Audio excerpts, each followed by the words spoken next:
إنما المؤمنون إخوة فأصلحوا بين أخويكم واتقوا الله لعلكم ترحمون. يا أيها الذين آمنوا لا يسخر قوم من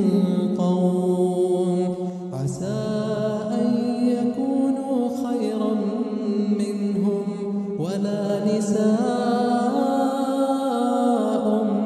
من نساء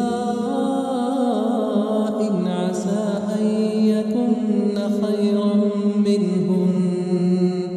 ولا تلمزوا أنفسكم ولا تنابزوا بالألقاب